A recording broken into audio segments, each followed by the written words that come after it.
우리 한번 같이 하겠습니다. 눈 뜨고 나니 고난이 시작됐습니다. 다시 한번 눈 뜨고 나니 고난이 시작됐습니다. 제가 신학교의 동기인 한 목사님이 계신데 이분은 시각장애인이십니다. 그래서 자주는 뵙지는 아니지만 1년에 한두 차례 뵙는 그런 모임이 있습니다. 근데 몇 해 전 대구 지하철 참사가 있은 후 얼마 되지 않아서 목사님 몇 분이 함께 모이게 됐고 그것도 시각장애인 목사님도 같이 모였습니다. 모두가 모여서도 한결같이 이야기하는데 이 나라 왜 이렇게 생겼냐? 그러면서 이제 세상에 대해서 서로가 불평하기도 하고 또 원망하기도 하고 그러면서 이야기가 항상 오고 가다가 한 목사님이 이렇게 말을 했습니다. 시각장애인 목사님을 향해서 당신은 참 좋겠다. 이 더러운 세상을 안 볼 수 있으니 얼마나 좋겠나.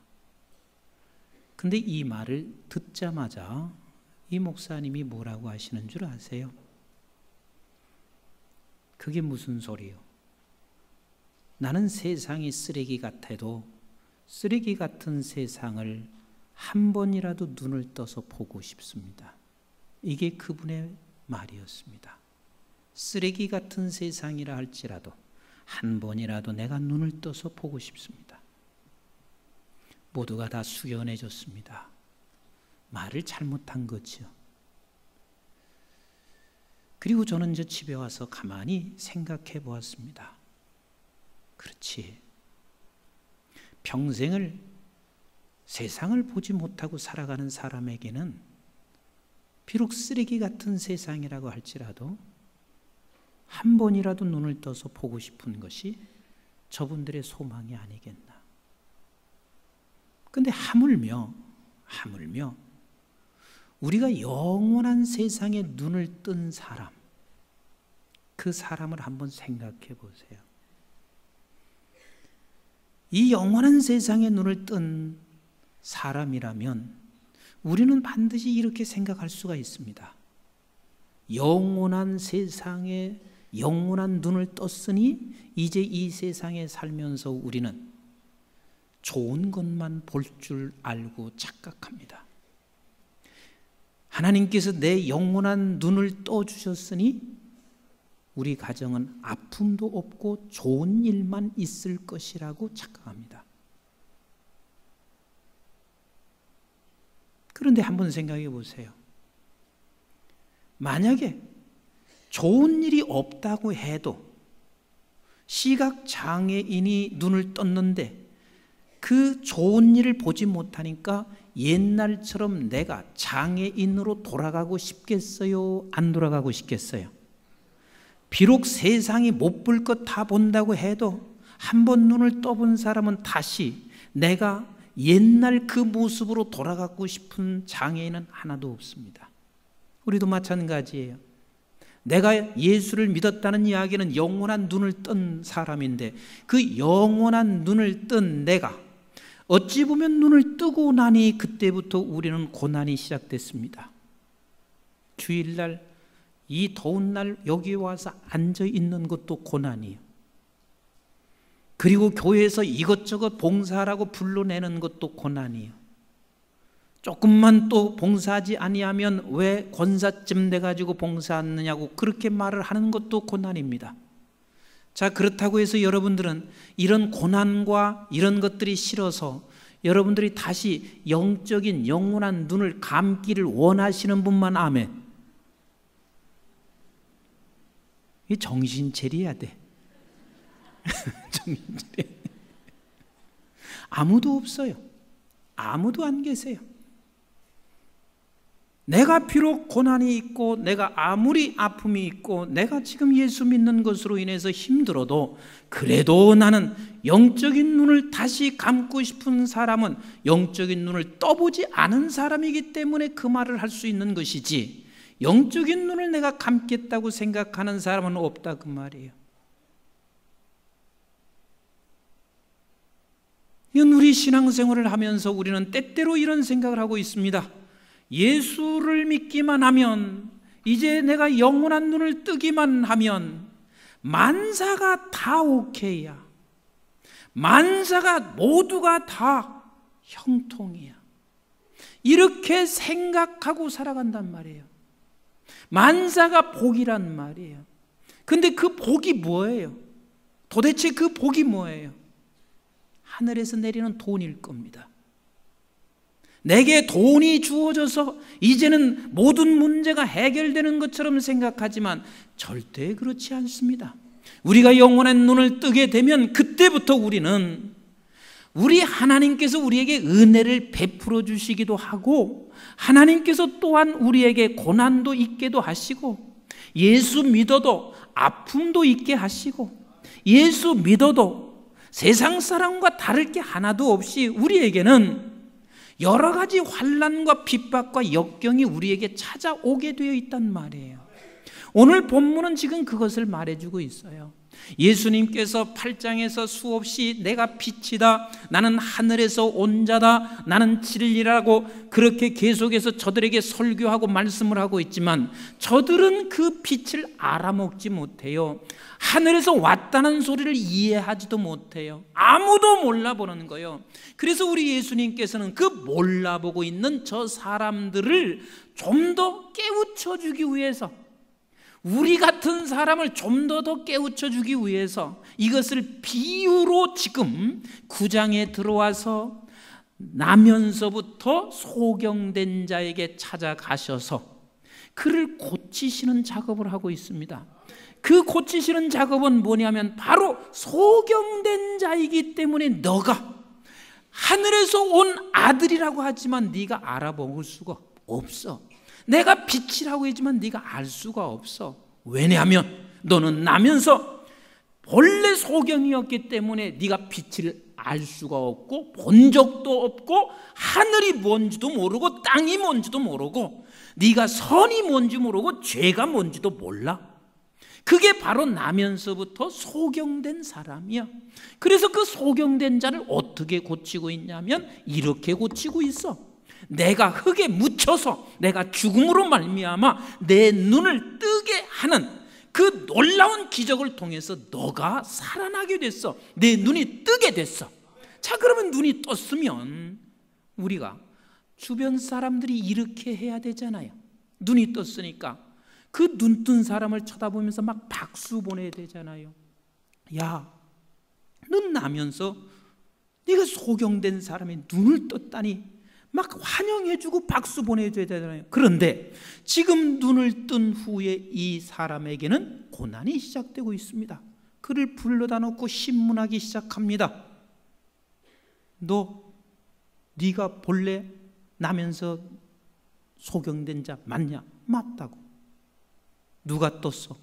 예수라는 사람이 뜨게 했다고.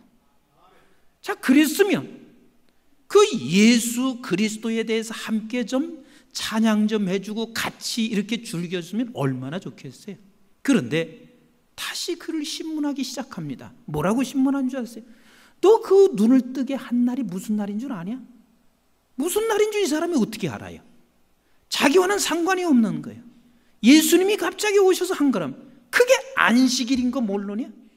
그 안식일 날 너에게 눈을 뜨게 했다는 이야기는 그가 죄인이라는 것이고 그 죄인에 의해서 네가 눈을 떴다는 것은 너도 죄인이야. 그래서 너에게 핍박을 지금 가하고 출교시킬 것을 지금 생각하고 있습니다. 그런데 이 사람은 그가 누구냐? 조금 지난주에는 예수라고 말을 했다가 이제는 조금 더 발전해서 그분은 선지자인 것 같습니다. 그러니 더 화가 났어요. 너희 부모들 데리고 와. 그래서 부모를 데리고 와서 그의 부모까지 지금 큰 위기에 처하고 있습니다. 우리 한번 본문 20절을 같이 읽어보실까요? 20절 시작. 그 부모가 대답하여 이르되 이 사람이 우리 아들인 것과 맹인으로 난 것을 아나이다. 그 부모까지 데려와서 부모를 신문하고 있어요. 이게 너희 아들 맞냐? 맞습니다. 그랬더니 이 아들이 지금 어떻게 돼서 이렇게 된 것인 줄 아느냐? 안식일 날 이렇게 보냈으니 이제 출교를 당할 위기에 몰려져 있습니다. 그러니 이 부모가 출교를 하게 된다는 것은 그 사람에게 있어서는 가장 큰 핍박이에요. 가장 큰 형벌이요. 왜? 출교하면 이제는 예배 드릴 수가 없습니다. 제사를 드릴 수가 없습니다. 그럼 이스라엘 백성들에게 제사를 드릴 수 없고 예배 드릴 수 없는 사람이 누군 줄 아세요? 문둥병자, 이방인이에요. 그 문둥병자는 이방인은 하나님으로부터 가장 저주를 받은 사람이란 말이에요. 네가 이제는 출교를 하게 되면 너는 그러한 자와 동일하게 취급돼서 가장 저주받은 백성이 되고 있으니 이것보다 더 큰 핍박이 어디 있어요? 이것보다 더 큰 무서움이 어디가 있어요? 이제는 당신이 눈을 뜬 것으로 인하여 이런 어려움이 찾아왔습니다. 그리고 부모까지 그런 어려움이 찾아왔습니다. 그런데 이 부모는 이것을 어떻게 하면 모면할 수 있을까 해서 그것을 다시 넘기고 있어요. 어디로? 자식에게 넘기고 있습니다. 23절을 읽어보세요. 시작. 이러므로 그 부모가 말하기를 그가 장성하였으니 그에게 물어보소서 하였더라. 이제 이 사람은 꼼짝없이 출교를 당할 수밖에 없는 그런 고난과 핍박에 놓여 있습니다. 우리가 기억하셔야 할 일이 있습니다. 예수 믿어도 죽습니다. 예수 믿어도 아픕니다. 예수 믿어도 여러분 사업에 실패할 수도 있고 사업에 성공할 수도 있습니다. 예수 믿어도 여러분들의 자녀가 좋은 대학 갈 수도 있고 좋은 대학 못 갈 수도 있다 그 말입니다. 예수 믿는 것 때문에 여러분 세상이 좋아하는 것으로 여러분들이 채워지는 것은 결단코 아니라 그 말입니다. 오히려 예수 믿었기 때문에 세상 사람들이 여러분들을 향하여 경계하기 시작하고 세상 사람들이 여러분들을 핍박할 수밖에 없는 상황에 놓일 수밖에 없다 그 말입니다. 그래서 주님은 이렇게 말씀하시고 있어요. 마태복음 10장을 같이 읽어볼까요? 34절부터 시작. 내가 세상에 화평을 주러 온 줄로 생각하지 말라. 화평이 아니요 검을 주러 왔노라. 내가 온 것은 사람이 그 아버지와 딸이 어머니와 며느리가 시어머니와 불화하게 하려 함이니 사람의 원수가 자기 집안의 식구니라. 아버지나 어머니를 나보다 더 사랑하는 자는 내가 합당하지 아니하고 아들이나 딸을 나보다 더 사랑하는 자도 내게 합당하지 아니하며 또 자기 십자가를 지고 나를 따르지 않는 자도 내게 합당하지 아니하니라. 자기 목숨을 얻는 자는 잃을 것이요 나를 위하여 자기 목숨을 잃는 자는 얻으리라. 이게 예수 믿는 사람들에게 찾아오는 어려움이라는 거예요. 이게 주님이 직접 말씀하시고 있어요. 그러면 우리가 한번 이런 생각을 해보시자고요. 나를 영원한 눈을 띄워놓고 왜 세상 속에 살면서 이런 어려움을 겪게 하고 있는가? 주님이 뭐가 심술이 나셔서 하나님이 뭐가 심술 나셔서 이렇게 하시고 있는가? 하나님께서는요 우리를 구원해내고 눈을 띄워놓으시고 우리에게 고난과 역경을 통해서 그냥 우리에게 심술나서 그런 것도 아니고 그분이 힘이 없어서 그런 것이 아니라 우리에게 고난이 있고 때로는 하나님께서 세상에 줄 수 없는 것들을 우리에게 주실 때 이 모든 것들이 다 예수님을 닮게 하기 위해서 그렇습니다. 예수님을 닮게 하기 위해서. 그러니까 우리는 어떤 사건을 만나도 예수님을 닮게 하기 위하여 우리 주님이 지금 이러한 사건을 주시고 있다는 것을 놓치지 말아야 돼요. 어저께는 어느 목사님께서 목사님을 꼭 좀 만나고 싶다고 하도 전화를 하셔서 어저께 잠깐 만났습니다. 근데 목사님이 오시자마자 그런 얘기를 해요. 목사님, 제가 겉보기에는 이렇게 멀쩡하지만 저는 사실은 몸이 한 군데도 제대로 성한 곳이 없습니다. 근데 제가 볼 때도 참 겉보기에는 멀쩡하신데 몸이 한 군데도 성한 데가 없습니다. 왜냐하면 제가 16살 때 예수님을 만났습니다. 그래서 예수님을 만나고 난 후에 저는 그때부터 가정에서 얼마나 핍박이 생기기 시작했는지 교회를 못 나가게 하기 위해서 집안에서 그렇게 나를 때렸습니다.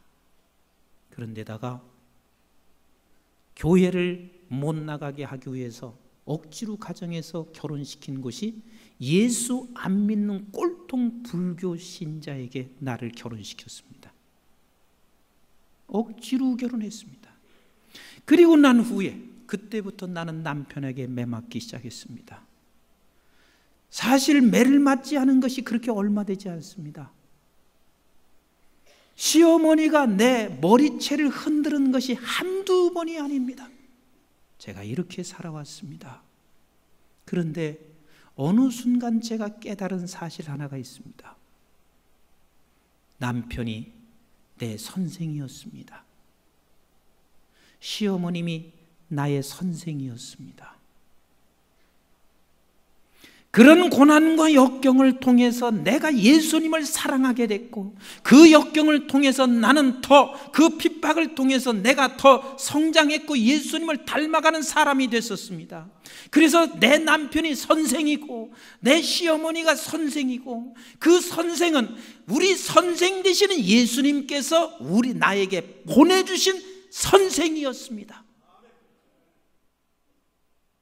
제가 그 말을 들으면서 맞는 소리이기도 하고 은혜가 됐습니다. 그래서 하나님께서 나 뒤늦게나마 이렇게 목사가 돼서 이제는 주님의 사역을 감당하고 뛰어도 지침이 없이 그렇게 사역하고 있습니다. 제가 수요일 날 어느 집사님 사업장에 신방을 갔더랬습니다. 오면서 그 차를 탔습니다. 집사님께서 그렇게 말씀하세요. 목사님, 우리 집의 8남매 중에서 저 혼자만 신앙생활했습니다. 유독이 아버님이 나를 미워했습니다. 그래서 나 아버지가 참 싫었습니다. 내가 그렇게 열심히 살고 딴 거 부족함이 없이 그렇게 최선을 다해서 살아도 아버지는 유독이 나를 미워했습니다. 그래서 내가 아버지를 참 싫어했었습니다. 그리고 난 후에 나는 지금의 신랑 남편을 만났는데, 신랑을 만나고 나니까 너무 좋았습니다. 그 집은 대대로 믿음의 가정이었고 식구들이 다 믿는데 그렇게 좋았습니다. 하나님께서 나에게 이제 은혜를 베풀어 주셔서 아버지를 용서하고 싶은 마음도 생겨서 아버지를 찾아갔습니다. 그리고 아버지에게 물었습니다. 아버지, 왜 아버지는 나를 그렇게 미워하셨습니까? 이렇게 질문을 했더니 아버지가 그러시더래요. 네가 뭐가 부족한 거 있냐? 너는 참 훌륭한 딸이지. 그런데 한 가지 고집을 네가 꺾지 않아서 그랬어. 그 한 가지 고집이 뭐냐면 예수 믿는 고집이야. 그래서 내가 너를 그렇게 미워했단다. 결국은 우리 집사님은 예수 믿는 것 때문에 가장 사랑받아야 할 아버지로부터 미움을 받게 됐고, 결국은 그 집사님의 그 끝까지 신앙을 지켜낸 것으로 인해서 아버지는 신앙생활을 하게 됐었습니다. 이 말을 하는 거예요. 그래요, 신앙생활을 한다는 것이 우리가 눈을 뜨고 나면 우리는 볼 것, 못 볼 것을 내가 다 경험하게 됩니다. 봐야만 됩니다. 이게 눈을 뜬 사람의 그저 운명입니다. 그런데 우리가 신앙생활을 자칫 착각하고 살아가고 있습니다. 내가 눈을 뜨고 나면 우리는 이제 만사 오케이로 생각하고 있습니다. 아니란 말이에요. 아니란 말이에요. 때로는 우리에게 아픔이 주어지고 때로는 우리에게 좋은 것도 주어지는데, 이 아픔과 좋은 것은 다 무엇 때문에 그러냐면 예수를 닮아가게 하기 위해서 그렇다, 그 말입니다. 예수를 닮아가게 하기 위해서. 그럼 예수를 닮아간다는 것이 어떻게 해야 닮아가냐면 예수님의 생각을 닮아가는 것입니다. 같이 합시다. 생각을 닮아가는 거예요. 예수님의 생각을. 근데 예수님의 생각을 닮아가려면 결단코 예수님의 마음이 먼저 닮아지지 아니하고는 예수님의 생각을 닮아갈 길이 없는데, 예수님의 마음을 닮지 아니하고는 그 생각으로 갈 수가 없어요. 그러면 도대체 예수님의 그 마음이 뭐예요?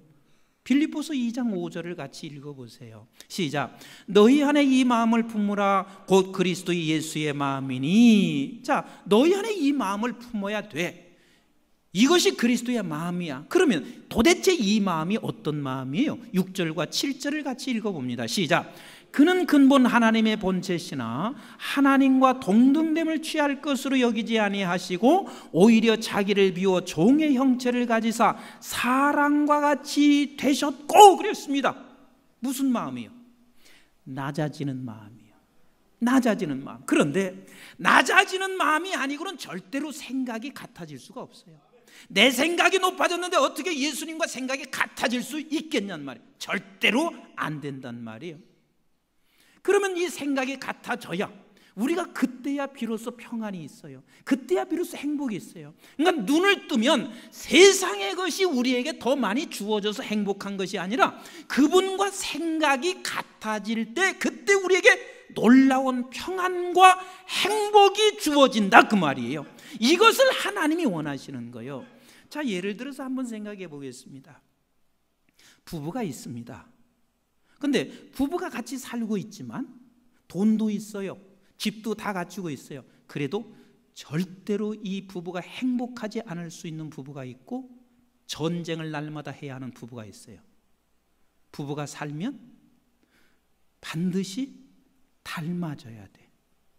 안 닮아지면 살아가면 살아갈수록 불행해요. 뭐가 닮아지는 거예요? 얼굴이 닮아진다고요? 여러분 얼굴 안 닮아져요. 괜히 하는 소리예요.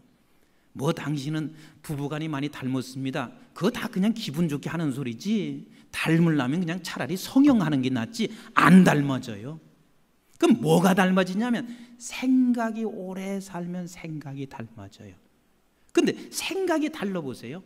예를 들어서 자식에 대한 생각이 이럴 수가 있습니다. 아버지는 오직 네가 성공해야 돼. 이 세상에서는 성공하지 못하면 사람 대접 못 받아. 그래서 너는 반드시 인류대학 들어가야 되고 너는 반드시 1등 해야 되고 너는 반드시 성공해야 돼. 이게 아버지의 생각이에요. 근데 엄마 생각은 좀 달라요. 엄마 생각은 이렇게 말합니다. 애야, 아빠가 성공하라는 말도 맞기는 맞아. 그렇지만 네가 건강해야 된다. 네가 건강하지 않으면 안 돼. 그리고 사람이 먼저 돼야 돼. 사람이 먼저 돼야 돼. 그래서 엄마는 생각이 네가 사람이 먼저 되고 건강한 게 엄마의 생각이에요. 그래서 엄마는 아침 막 깨워가지고 학교 가는 아이를 어떻게 하냐면은 막 밥을 이것저것 해줘요. 근데 남편은 한 번도 그렇게 해준 적이 없거든. 근데 자식한테는 그냥 정성껏 정성을 다해서 싸줘. 그러니까 남편이 그걸 쳐다보고 뭐라고 그러는지 아세요? 잘한다. 잘한다. 저렇게 먹어서 살만 찌고 뭐하냐? 인류대학도 못 들어가고 성공도 못하려고. 저녁 때 집에 왔습니다. 엄마는 또 저녁 때도 남편은 라면 한번 끓여달라고 하면 라면도 안 끓여다 주면서 당신이 알아서 끓여 먹으세요. 뭐 이렇게 하면서 저녁 때 왔는데 얘가 뭐 끓여달라고 하기를 했습니까? 이것저것 또 라면을 끓이는데도 거기다 영양가 있는 건 다 집어넣고 해. 내가 끓여달라고 한 번도 끓여주지 않는 여자가. 그때 더 화가 났습니다. 저렇게 먹기만 했지 네가 지금 뭐 하나 제대로 하는 게 있냐? 생각이 다르니 이 가정이 행복해요? 행복하지 않아요? 빨리 대답해 보세요. 행복해요? 행복하지 않아요? 행복하지 않아요. 평안해요? 평안치 않아요? 평안치 않아요. 집도 있어요. 자식도 있어요. 아내도 있고 남편도 있고 다 있어요. 그러나 생각이 다르기 때문에 여전히 그 가정은 불평해요. 불안하단 말이에요. 그런 상황이에요. 그런데 어느 날 갑자기 이 아이가 교통사고를 만나게 됐습니다. 그때 덜컥했습니다. 아버지가 그 사고를 만난 그 아들을 찾아가서 보니까 온몸이 피투성이인 아들을 쳐다보면서 아버지가 그때 무슨 생각이 드냐면 성공이고 멀고 제발 좀 네가 살아나기만 해라. 그러면서 아버지가 아들을 붙잡고 이렇게 말합니다. 얘야, 아빠가 미안했다. 제발 살아나기만 해라. 이제는 네가 1등 안 해도 좋아. 서울대 안 가도 좋아. 살아나기만 해주라. 옆에서 듣고 있는 엄마가 고개를 끄덕거리면서 이제사 철드는구나. 언제야 그때 예수님의 마음이 되냐면 고난을 겪고 난 후에야, 그때야 비로소 자기 스스로가 낮아지는 마음이 돼요. 고난을 겪지 아니하면 절대로 낮아지는 마음이 되지 아니하고, 낮아지는 마음이 되지 아니하면 예수님의 생각을 내가 받아들일 수가 없어요. 생각을 받아들여야 생각이 같아지지요. 생각이 같아져야 내가 행복해지지요. 생각이 같아져야 평안해지지요. 생각이 같아져야 우리가 순종하지요. 그런데 내가 낮아지지 않아서 생각이 같아질 수가 없어요. 마음이 같아질 수가 없어요.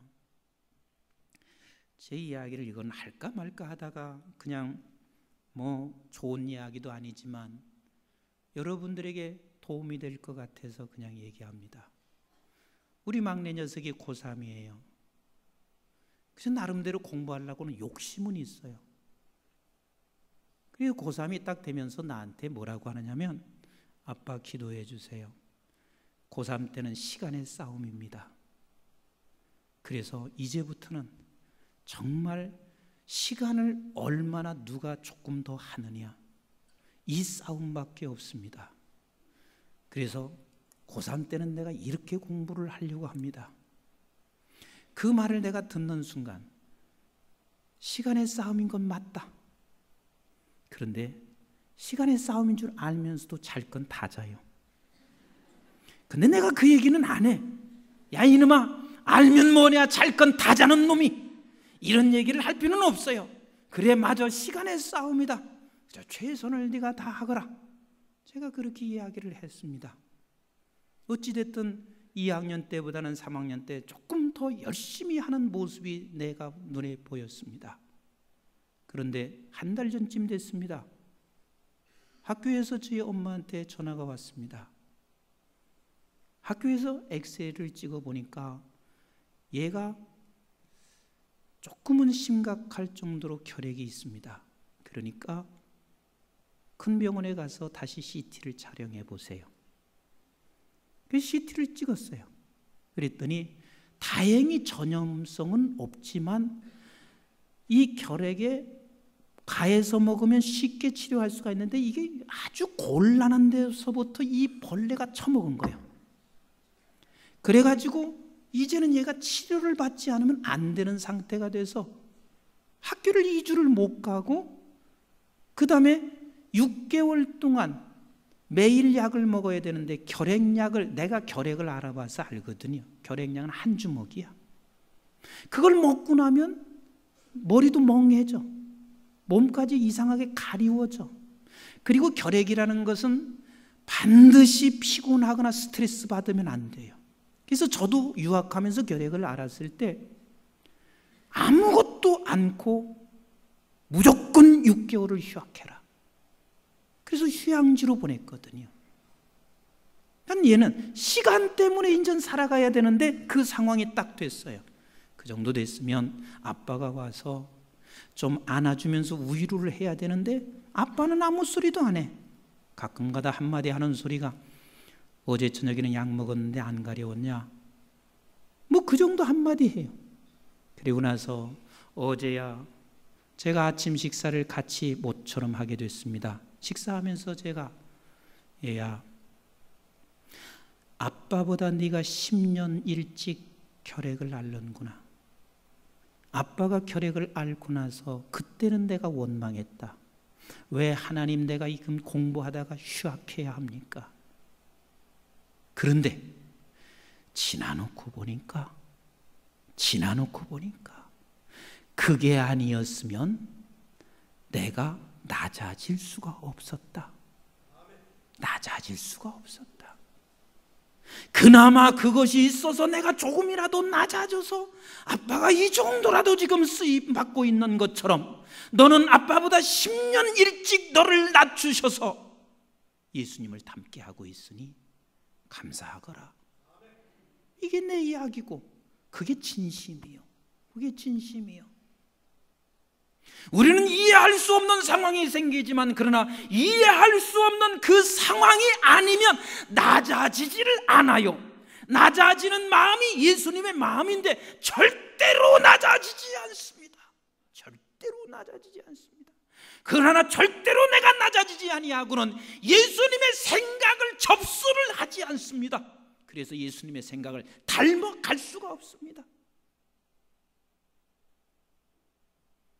그래서 우리에게는 내가 영원한 눈이 떠져 있지만 그 영원한 눈이 떠져 있어도 때로는 우리에게 고난과 역경을 주고 있다 해도 하나님께서 지금 실패하시고 나를 지금 버리신 것이 아니라 나를 낮게 하시는 예수님의 마음을 갖게 하시면서 예수님의 생각을 닮아감으로 그 생각을 닮아가서 내게 주시는 하나님의 평강이 우리에게 머물러 있기를 원하시는 하나님이십니다.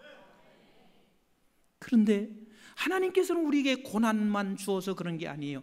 때로는 하나님께서 우리의 고난을 주면서 우리를 낮게 해주시고 어떤 때는 하나님께서요 뜻하지 아니하는 하나님의 은혜와 복을 주시어서 하나님 앞에서 낮춰지게 하십니다. 그래서 우리에게는 어떤 상황 속에서도 하나님이 나를 낮춰주시어서 예수님의 생각을 닮아가게 하시는 그 일을 지금도 멈추지 아니하고 계세요. 구원시켜내신 우리 예수님께서 구원만 시켜놓고 끝나는 것이 아니라 이제 내 눈을 띄워놨으니 이제는 내가 나를 닮아갈 수 있도록 끊임없이 가르치시고 이끌어 가시는 주님이시란 말이에요. 우리의 그래서 이 환경을 통해서 그렇게 하실 뿐만 아니라 또 우리 주님께서는요, 주님이 성령의 이름으로 내게 오셔서 그 성령이 예수님의 생각을 날마다 가르쳐 주신다고 말하고 있습니다. 우리 한번 베드로후서 1장 1절을 같이 보겠습니다. 시작. 예수 그리스도의 종이며 사도인 시몬 베드로는 우리 하나님과 구주 예수 그리스도의 의를 힘입어 동일하가 보배로운 믿음을 우리와 함께 받은 자들에게 편지하노라. 지금 믿는 자, 영적으로 눈을 뜬 자, 이 믿는 자들에게 내가 동일하게 편지를 한다. 그 편지하는 이유가 뭔 줄 아느냐? 12절부터 읽어보세요. 시작. 12절부터 시작. 그러므로 너희가 이것을 알고 이미 있는 진리에 서 있으나, 네가 지금 눈을 떠 있으나, 여기서 같이 시작. 내가 항상 너희에게 생각나게 하려 하노라. 그래서 편지를 지금 보내는 거라 그 말입니다. 13절 시작. 내가 이 장막에 있을 동안에 너희를 일깨워 생각나게 함이 옳은 줄로 여기노니 이는 우리 주 예수 그리스도께서 내게 지시한 것 같이 나도 나의 장막을 벗어날 것이 임박한 줄을 알미라. 내가 힘써 너희로 하여금 내가 떠난 후에라도 어느 때나 이런 것을 생각나게 하려 하노라. 그래서 날마다 생각나게 하시는 이유가 뭐냐면 예수님의 생각을 닮아가게 하기 위해서. 그래서 우리 주님은 우리를 눈을 뜨게 하시고 때로는 고난도, 때로는 우리에게 놀라운 그냥 상상치 못하는 세상의 것을 주는 것도, 이 모두가 다 예수님의 생각을 담게 하기 위해서. 그러면서 또한 여러분들에게 끊임없이 말씀을 주십니다. 묵상 중에서 말씀을 주시고, 기도하다가 말씀을 주시고, 여러분들이 오늘 예배 속에서 말씀을 주시고, 이 말씀을 진리의 터 위에 서 있는, 눈에 떠 있는 사람에게 계속해서 주시는 것이, 왜냐하면 생각나게 하기 위해서. 누구 생각? 예수님이 말씀하시는 것이 무엇인지, 예수님의 생각이 무엇인지 생각나게 하기 위해서. 그래서 그 생각을 닮아가는 것만큼 저에게 평안이 있습니다.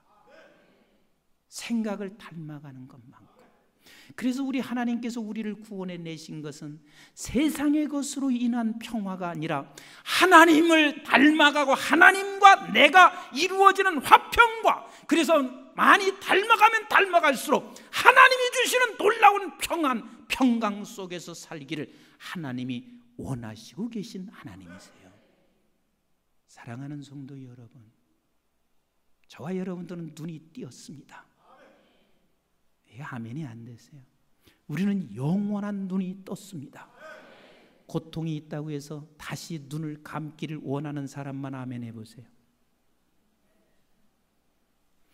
우리는 이제는 눈을 감을 수도 없는 운명이고 감아지지도 않습니다. 감고 싶지 않아야 합니다. 이제부터는 우리는 영원한 스승 되시는 분이 우리의 환경을 통해서 우리를 예수님과 닮아가게 할 것이며, 말씀을 통해서 생각나게 해서 닮아가시며, 그래서 그 많이 닮아감으로 말미암아 빨리 평안과 행복 속에서 주님이 주시는 평안을 가지고 이 세상에서 예수 그리스도의 평안과 하나님의 평안을 가정과 삶의 현장에서 드러내며 살기를 주님의 이름으로 축원합니다. 기도하겠습니다.